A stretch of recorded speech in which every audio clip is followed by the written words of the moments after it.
श्रीमद्भागवत कथा का आयोजन। विपिन शर्मा, फतेहाबाद समाचार। आगरा के फतेहाबाद तहसील क्षेत्र में श्री लक्ष्मी नारायण धाम उदासीन आश्रम बाह रोड आगरा में श्रीमद्भागवत कथा का आयोजन किया गया, जिसकी आज भव्य कलश यात्रा निकली गई। 251 कन्याओं ने कलश धारण करके कलश यात्रा निकाली। श्रीमद्भागवत कथा के वक्ता वल व्यास श्री अर्पित कृष्णा जी महाराज जी का पुष्प वर्षा के साथ जोरदार स्वागत किया गया। फोरन सिंह परमार उर्फ लल्लू बाबा ने परम पूज्य गुरुदेव श्री श्री 1008 स्वामी चिन्मयानंद महाराज जी का स्वागत किया और आशीर्वाद प्राप्त किया। आपको बता दे, पूजा अर्चना के साथ कलश यात्रा संपन्न की गई। जगह जगह कलश यात्रा पर पुष्प वर्षा करके स्वागत किया गया।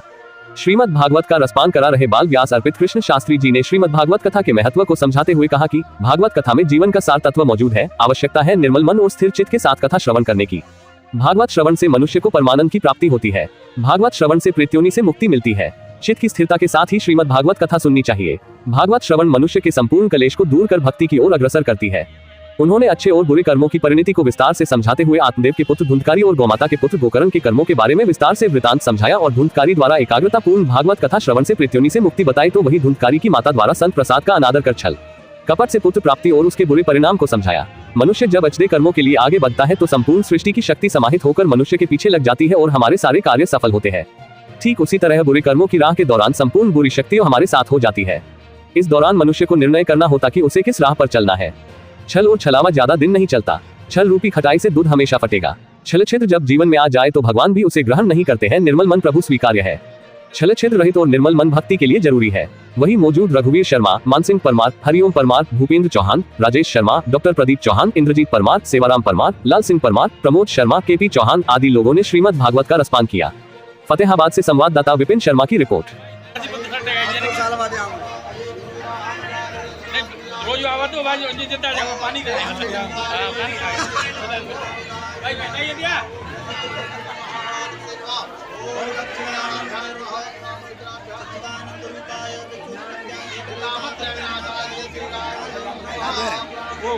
अरे मैं तो पूजा यार खाएगा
Well,